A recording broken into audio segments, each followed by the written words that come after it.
जय श्री राम भक्तों स्वागत है आपका हमारा चैनल देववाणी में। भक्तों, आपको हमारी कथाएं कैसी लगती हैं हमें कमेंट करके ज़रूर बताएं और हमारे चैनल को अधिक से अधिक सब्सक्राइब करें। तो चलिए शुरू करते हैं आज की कथा। जय श्री राम दोस्तों, आज की कथा है डाकू और बैगन का भरता। आइए कथा श्रवण करें। बहुत समय पहले की बात है। एक नगर में डाकुओं का बहुत ही प्रभुत्व था। उन डाकुओं का एक सरदार था जिसका नाम था ओली। वह बहुत वीर और बलशाली था। उसने छोटे छोटे कबीलों को मिलाकर अपना एक गिरोह बनाया हुआ था। लेकिन ओली के सरदार बनते ही उसके इर्द गिर्द खुशामदी लोगों की भीड़ एकत्रित होने लगी। वे बात बात पर सरदार की तारीफ करते थे। ओली को यह बहुत बुरा लगता था। वह वीर प्रवृत्ति का व्यक्ति था। उसे इस प्रकार की चाटुकारिता तथा खुशामद से सख्त नफरत थी। वह खुशामद करने वालों के बारे में सोचता था कि ये हमें एक दिन ऐसे ही फंसवा देंगे। लेकिन उसके मना करने के बावजूद वे लोग अपनी आदत से बाज नहीं आते थे। चाहकर भी ओली उनके साथ सख्ती नहीं कर पाता था। परंतु चाटुकारिता से वह परेशान भी बहुत था। सरदार जब अधिक परेशान हो गया तो एक दिन उसने अपने गुरु के पास जाकर परामर्श करने का निश्चय किया। वह किसी तरह उन खुशामदी लोगों से छुटकारा पाना चाहता था। पर छुटकारा पाने के लिए यह जानना बहुत ज़रूरी था कि कौन कौन खुशामदी हैं।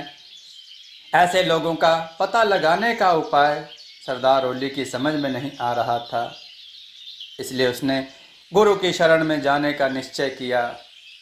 उसका गुरु दूर एक जंगल में कुटिया बनाकर रहता था। अब उसने डाका डालना लूटपाट छोड़ दिया था। इसीलिए वह अब जंगल में एकांत में रहता था।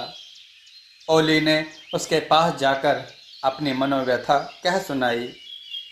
गुरु बोला, सुनो, मैं तुम्हें खुशामदे लोगों से छुटकारा पाने का एक आसान सा उपाय बताता हूँ।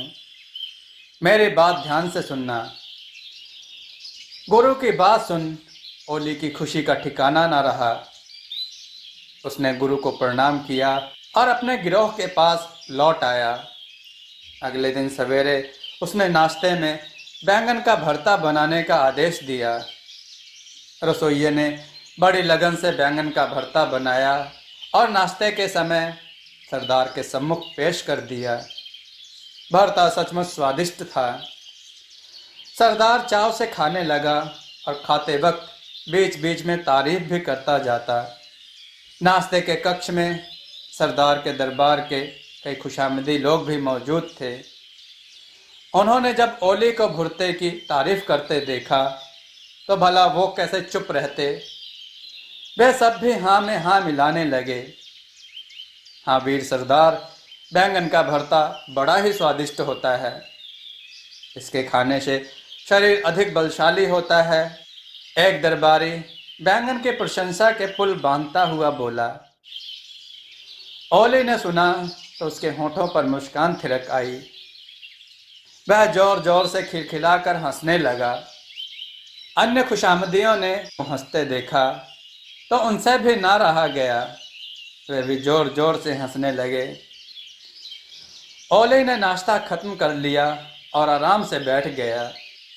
अभी कुछ ही समय गुजरा था कि सरदार पेट पर हाथ फेरते हुए दर्द से कराहने लगा।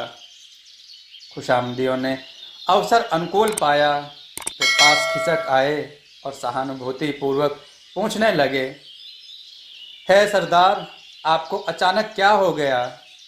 ओली बोला, लगता है बैंगन का भरता खाने से पेट में दर्द हो गया है। एक खुशामदी तुरंत बोला, बैंगन का भरता कभी नहीं खाना चाहिए, यह वादे करता है। दूसरा बोला, मैं तो वीर सरदार को सुझाव दूंगा, बैंगन की खेती पर ही पाबंदी लगा दी जाए। तीसरा भला कहाँ चूकने वाला था।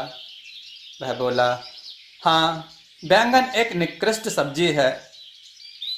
ओली का चेहरा क्रोध से लाल हो गया। वह चीख कर बोला, खामोश। अभी थोड़ी देर पहले तो तुम सब बैंगन की तारीफ करते नहीं थक रहे थे, अब बुराई शुरू कर दी। चाटुकार दरबारियों के चेहरे शर्म से पीले पड़ गए। वे अपने चेहरे छुपाने लगे। एक दरबारी ने साहस एकत्रित करके कहा, सरदार, हम तो आपके मन देखकर बात करते हैं। दूसरा बोला, आपको खुश रखना ही तो हमारा परम कर्तव्य है। तीसरा बोला, हम आपकी बात कैसे काट सकते हैं सरदार, तुम लोग हमारे दरबारी हो, हमें सच्चाई से अवगत कराना तुम्हारा परम कर्तव्य है, परंतु तुम तो अपने स्वार्थ के लिए हमारी खुशामद में लगे रहते हो। तुम लोगों को हमारे दरबारी बने रहने का कोई हक नहीं। तुम लोग ना हमारे गिरोह के हितैषी हो और ना ही हमारे। सरदार ओली क्रोध से विफर उठा। गुणहीन लोग चापलूसी करके ही अपना काम चलाते हैं। कर्तव्यनिष्ठ और कर्मवीर प्राणी को भला ऐसी बातों के लिए समय ही कहाँ मिल पाता है। खुशामदे दरबारियों के चेहरे लटक गए। वे समझ चुके थे कि सरदार पर उनकी चापलूसी का भेद खुल चुका है, अतः उन्होंने वहाँ से निकल चलने में ही अपनी भलाई समझी।